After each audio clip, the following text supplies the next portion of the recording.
भाई ने इस लड़की से क्यों शादी की? मुझे ये अधीरा बिल्कुल पसंद नहीं है। बेटी अब क्या कर सकते हैं, मैं भी तुम्हारे भाई की शादी इस लड़की से नहीं कराना चाहती थी, लेकिन समर्थ की जिद के आगे मुझे झुकना ही पड़ा। समर्थ ने अपनी पसंद की लड़की अधीरा से शादी की है, लेकिन उसकी माँ मंजू और बहन सौम्या को अधीरा बिल्कुल पसंद नहीं है। समर्थ की माँ ने तो अपने बेटे के प्यार के आगे अपना सर झुका लिया और दोनों की शादी करवा दी, लेकिन सौम्या ने अभी तक हथियार नहीं डाले थे। वो अभी भी अपनी भाभी को घर से निकालने की हर मुमकिन कोशिश कर रही है। बहू, ओ बहू, आज चाय मिलेगी या नहीं? लाई माँ जी। एक तो समर्थ भी न जाने कहां से इस लड़की को पकड़ कर ले आया है। हर काम ऐसे करती है मानो हाथों में मेहंदी लगी हो। लीजिए माँ जी चाय। अच्छा तो ले आई तू चाय। मुझे तो लगा था कि तू सुबह की चाय दोपहर के खाने के बाद देगी। माँ जी दूध वाला लेट आया था, इसलिए चाय बनाने में लेट हो गई। इतने में सौम्या वहां आ जाती है। माँ, मैं अपनी सहेली देविका से मिलने जा रही हूँ, शाम को आऊंगी। सौम्या, मैंने तुम्हारे लिए नाश्ता बना दिया है, पहले नाश्ता कर लो फिर चली जाना।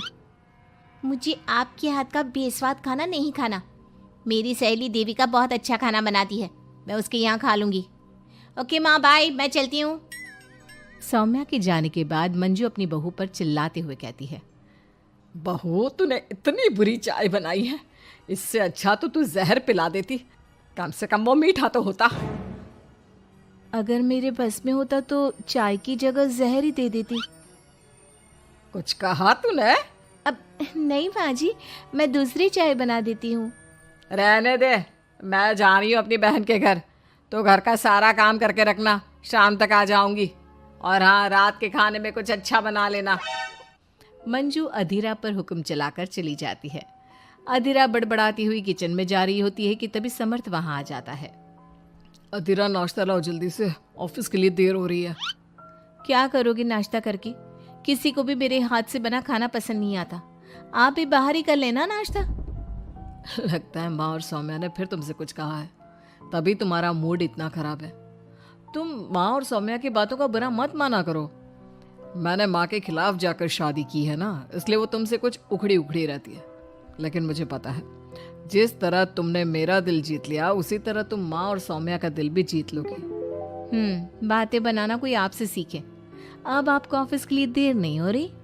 हो तो रही है, लेकिन सोच रहा हूँ सौम्या और माँ घर पर नहीं है, तुम दिन भर अकेली घर में क्या करोगी? मैं आज ऑफिस की छुट्टी कर ही लेता हूँ। नहीं नहीं नहीं, मैं घर में अकेली रह सकती हूँ, आप ऑफिस जाओ। चलो जाओ और अपना काम करो। समर्थ ऑफिस चला जाता है और शाम को जब सभी घर आते हैं, अधीरा सबके लिए बड़े प्यार से खाना तैयार करके रखती है। सौम्या सबसे पहले किचन में जाती है। अरे वाह, खाने की तो बहुत अच्छी खुशबू आ रही है, लेकिन मुझे इस खाने का मजा किरकिरा करना ही होगा। सौम्या खाने के अंदर बहुत सारी हल्दी डालकर चली जाती है। उसके बाद अधीरा सबके लिए खाना लगाती है, लेकिन किसी को भी खाना अच्छा नहीं लगता। छी भाभी, कितना बुरा खाना बनाया है। इससे अच्छा तो आप हमें मना ही कर देती कि आप खाना बनाएंगी ही नहीं, तो हम बाहर से ही कुछ अच्छा खाकर आ जाते। कम से कम हमारे मुंह का स्वाद तो नहीं बिगड़ता।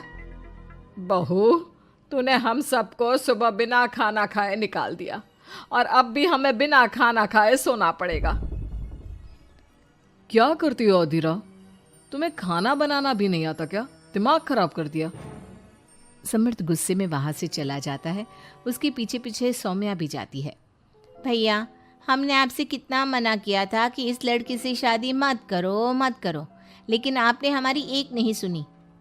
आप मेरी सहेली देविका को तो जानती हो ना, सुंदर होने के साथ साथ हर काम में माहिर है।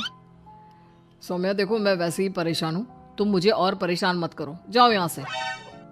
सौम्या ने समर्थ के दिल में अधीरा के लिए नफरत डालने की कोशिश की।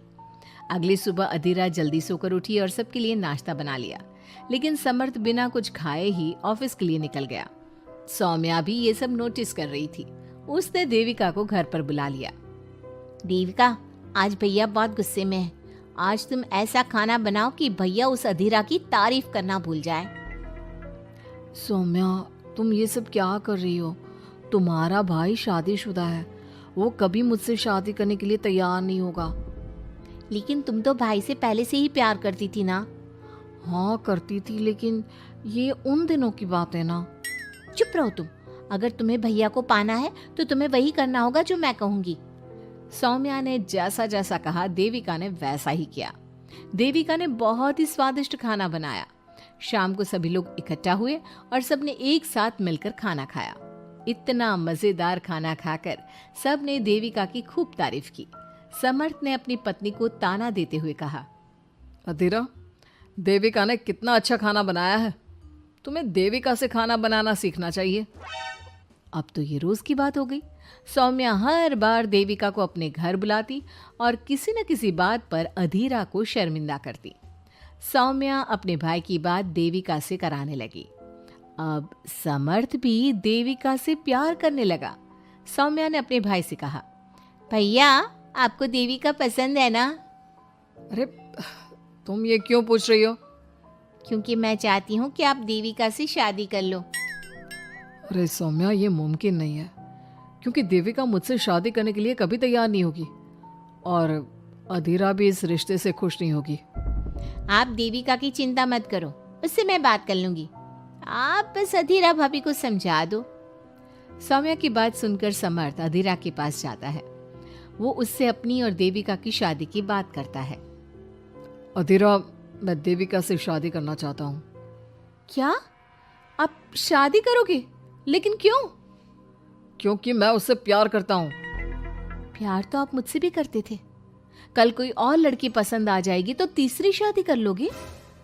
देखो अधीरा, तुम्हें घर में कोई पसंद नहीं करता। तुम्हारी शादी मैंने माँ के खिलाफ जाकर की थी। अब तुम मेरे और देविका के बीच में मत आओ, प्लीज। क्यों बीच में ना हो? मैं ये शादी नहीं होने दूंगी, आप चाहे कुछ भी कहो। अधीरा के लाख विरोध के बावजूद भी सौम्या और मंजू ने समर्थ की शादी देविका से करवा दी। आखिरकार सौम्या अपनी भाभी की सौतन ले ही आई। शादी के बाद देविका ने घर में आते ही घर वालों के साथ कैसा सलूक किया और अधीरा के साथ क्या हुआ, ये सब जानने के लिए इंतजार कीजिए हमारे अगले अगर आपको एपिसोड। हमारी कहानी पसंद आई हो तो हमारे चैनल को लाइक, शेयर और सब्सक्राइब जरूर करें।